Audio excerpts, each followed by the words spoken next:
I thank the gentleman for yielding. Today, the President is meeting with congressional leaders to discuss our strategy moving forward in Iraq and Syria to protect Americans, our homeland, and our national interests. It's hard for me to understand why we are debating this partisan resolution that would condemn the President and our government for having saved the life of an American soldier, Sergeant Bowe Bergdahl. In the past month, we have seen with horror the sight of 2 Americans killed at the hands of some of these deranged insurgents. Not unlike the situation many of our American soldiers have faced in Afghanistan, where Mr. Bergdahl was captured. And so here we have 2 weeks to go in this congressional session, because we just got back from an August recess where there were no votes. And we've already been told by the Republican leadership in the House that they don't intend to be in session more than 2 weeks now, this week and next week, possibly a few days in the following week, and we're going to be gone.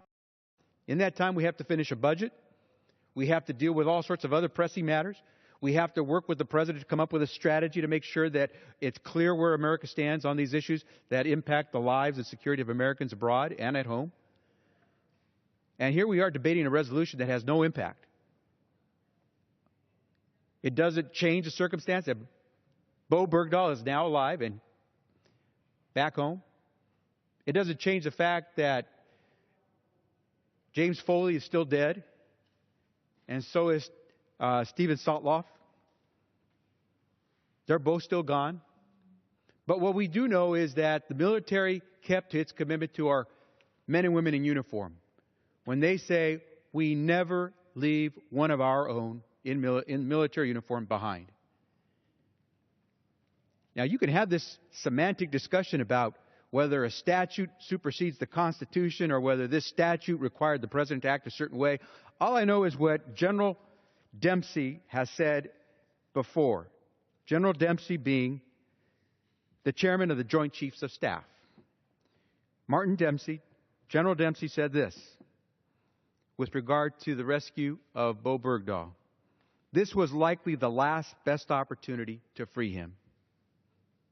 Now, anyone in this chamber has a right to argue whatever they want, but no one was in the shoes of Bowe Bergdahl, quite honestly. No one was in the shoes of General Dempsey. And at the end of the day, not one of us is in the shoes of President Barack Obama.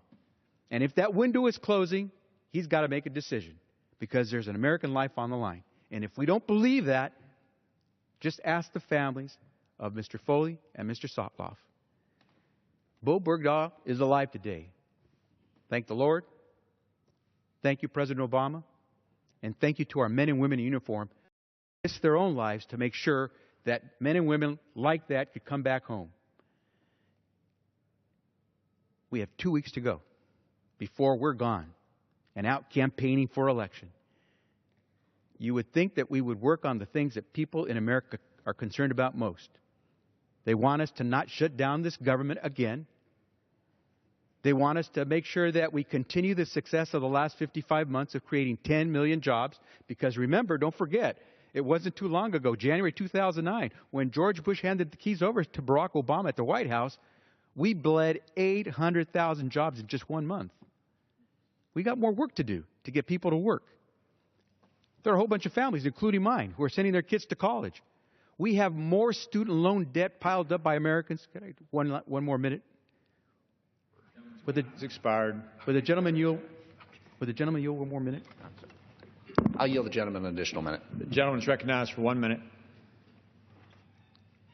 We have more student loan debt in America, I was saying, held by our young men and women trying to get their college degrees, and of course their parents as well who are paying for this, than we hold in all the credit card debt in America today. Does this bill do anything to help young Americans and their parents help their kids get through college? Not a thing. Does this help an American who today works full-time and still lives in poverty because he's working at a minimum wage job? Not a thing. Does this help a woman who is out there working just as hard as a man and doing the same exact thing but earning less money than he is? Not a thing. We got work to do. Bowe Bergdahl is alive. Let's praise that. Let's make sure every American can come back home and say the same thing. And then let's get to work doing the real business of this country rather than passing partisan resolutions that have nothing to do with the business at hand. I yield back the balance of my time. Gentleman yields back his